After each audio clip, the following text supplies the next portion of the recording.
근데 제가 듣기로는 올해 그 동학개미 운동 일면서 특히 많은 사람들이 펀드에 대해서 관심을 많이 가지면서 메리츠 자산운용 신규 계좌가 대박이 났다고 들었습니다. 맞나요? 그 정도는 아니고 네. 그냥 내가 주식에 투자해야 된다 하니까 사람들은 펀드를 파고 주식을 사더라고. 그렇죠. 그래서 간접 투자를 계속 이제 주장을 하고 계시는데 다 직접 투자하러 가 있고 막. 아니 그러니까 이제 주식이라는 거는 주식에 투자할 수도 있고 펀드에 투자할 수도 있는데 그렇죠. 그 주식에 투자해야 된다는 그것만 생각하시고 펀드를 팔고 주식에 투자하는 또 그런 생각하지 못한 부분이 생겼고 그래서 내가 책을 쓰게 된 거예요. 그 금융국면 탈출이라는 네네네. 책을 이거 안 되겠구나. 더 낮춰서 이 책을 써야 되겠구나. 근데 다행인 거는 계좌 수는 굉장히 늘어요. 예. 그래서 그거는 무슨 얘기냐면 소액으로 투자하시는 분들 그다음에 그 돈이 많지 않으신 분들이 시작을 했구나. 그건 굉장히 고무적이죠. 젊은 사람들, 오.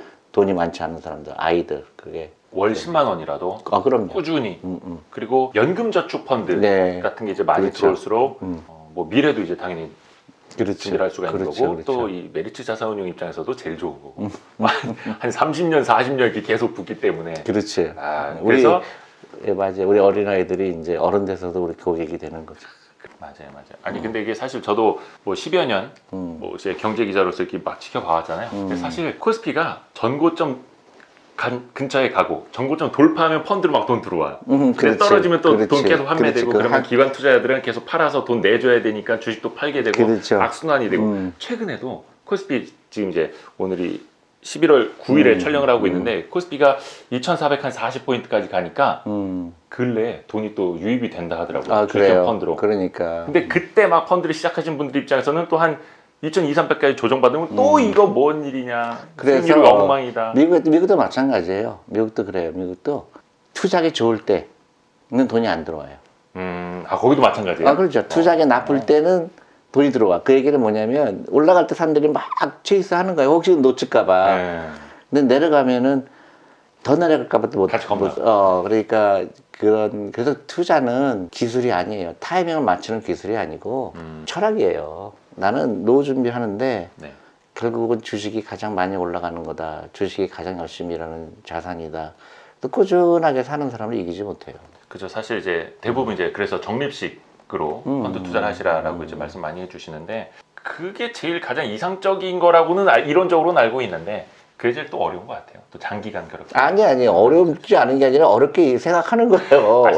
자기는 그러니까 어려운 게 아닌데 그 생각이 너무 많은 거예요. 내가 한 달에 30만 원씩 투자하겠다, 50만 원씩 투자하겠다. 그래서 정한 거고 꾸준히 나간 거고 나는 내가 잘하는 거, 내가 좋아하는 거 하겠다. 그게 왜 어렵죠? 어려운 이유는 그동안 너무 잘못된 신문, 잘못된 방송을 많이 봐서 그래요. 항상 그래서 적립식으로 펀드를 시작하라. 그 다음이 그 주식형 펀드의 존재를 잊어라. 근데 중요한 거는 자동이체는 잊지 마라. 그렇지. 아니 그리고 제일 중요해요. 사실. 즐거운 거는 내가 주식을 사건 펀드를 사건 내가 지금 몇 개를 갖고 있느냐가 중요해요. 몇 개? 펀드 몇 개? 펀드 몇 자, 그렇잖아요. 그러니까 내가 지금 시작할 때는 돈이 없으니까 10자부터 시작했겠죠. 예.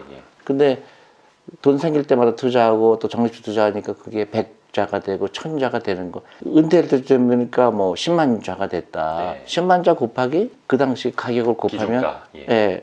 그러면 그게 내 재산인 거잖아요. 근데 왜 지금 관심을 갖지? 그러니까 그런 게 좀 이해가 안 가요. 왜냐면 너무나 그동안 우리가 잘못된 투자 문화에 익숙해져 있는 거예요. 어저께도 내가 우연하게 TV를 봤는데 바이든이 대통령 되느냐 트럼프가 대통령 되느냐 그래서 그 디베이트를 하는 거예요. 그래서 전문가가 나와서 굉장히 설득이 되죠. 트럼프가 되면 이런 정책을 쓸 것 같고 남북 관계는 어떻게 될 것 같고 바이든이 되면 이런 될 거 쓸 것 같다. 근데 거기서 끝났으면 좋았을 텐데 주식 전문가가 나와서 관망하다가 살아. 그러니까 누가 이길지 모르니까 일단은 사지 말고 기다렸다가 그 윤곽이 잡히면 사라 그러는데 그게 정말 잘못된 어드바이스거든요. 그럼 어떻게? 아니 그러니까 아까 얘기했잖아요. 꾸준히 사는 거라니까. 어저께도 사고 오늘도 사고 내일도 사고 하는데 바이든이 이기건 트럼프가 이기건 그것 때문에 내가 주식을 사는 거 결정을 미룬다? 아직도 타이밍을 하는 게 깊은 마음속에 있는 거예요. 이렇게 자기도 모르게 나오는 거예요. 그런 얘기가. 그게 이제 전문가들의 생각이 대부분 그래요. 네. 그러면 지금 그렇게 따지면 안 샀잖아요. 네. 나도 이런 얘기하고 그러면 좀 단기적으로 묻으면 내가 예를 들어 드리는 예, 거예요. 예. 그럼 그때 샀으면 돈 벌었죠. 이틀이지만. 네. 그죠? 네네네. 그러니까 그게 얼마나 의미가 없는 일이에요. 그러면 기다려서 사서 오늘 사야 되잖아. 오늘 이미 한 며칠 놀랐잖아. 네. 그럼 어떻게 할 거야, 지금? 팔아야지. 그러니까. 이때 사자 그랬잖아요. 네. 그러니까 누가 대통령 결정된다면 사라. 아. 그러니까 의미가 없는 거예요. 그러니까 계속 그 자기 에너지만 소비하는 거예요. 지금 이제 바이든이 확정됐잖아요. 네. 그러면 다 이제 클리어 됐잖아요. 그럼 지금 사야 한다는 얘기잖아요. 그러니까 그게 의미가 없는 얘기라는 거지. 그러니까 타이밍을 맞추는 거는 투자가 아니고 타이밍을 맞추지 못한다는 거를 인정하고 항상 fully invest라. fully invest해요. 그러니까 내가 월급의 10%를 투자한다, 20% 투자한다.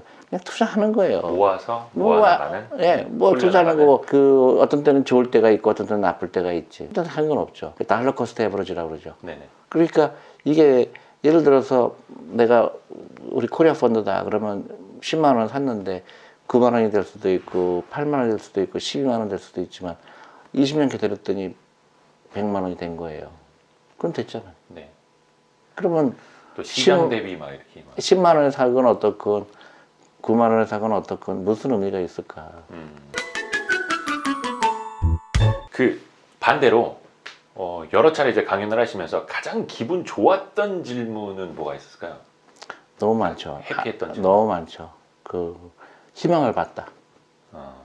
나는 그 희망이 없는 줄 알았다. 근데 주식이라는 게 나한테 이렇게 내 라이프가 희망이 있다는 걸 가르쳐 줬고 활력소가 되는 줄 알았게 됐고 무조건 돈 생기면 막 쓰고 술 먹고 했는데 그거를 투자로 바꾸니까 이렇게 기분이 좋고 노후에도 내가 준비될 수 있다는 생각을 한 게 너무 좋았고 그런 게 지금은 너무 많아요. 특히 젊은 사람들이 이제 막 깨치고 있죠. 깨우치고 아니 있죠. 그리고 나의 강연의 90%가 20대 30대예요.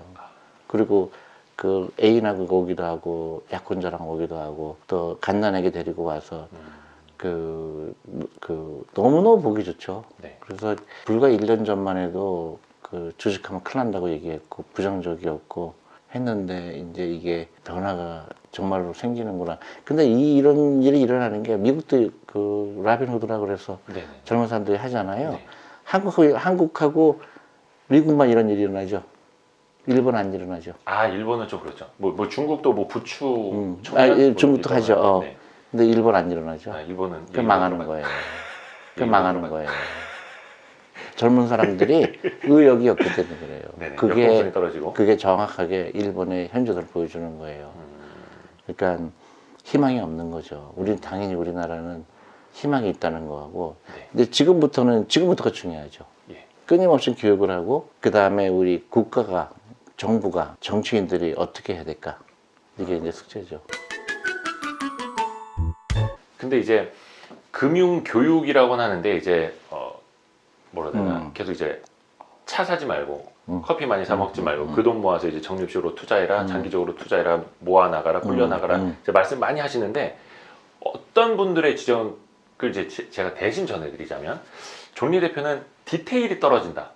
디테일이 없다. 왜 디테일은 이야기 안 해주느냐. 금융교육 한다고 하면서 어떤 게 금융이다라는 방법론적인 건 왜 이야기하지 않느냐. 내가 왜 얘기를 안 해요?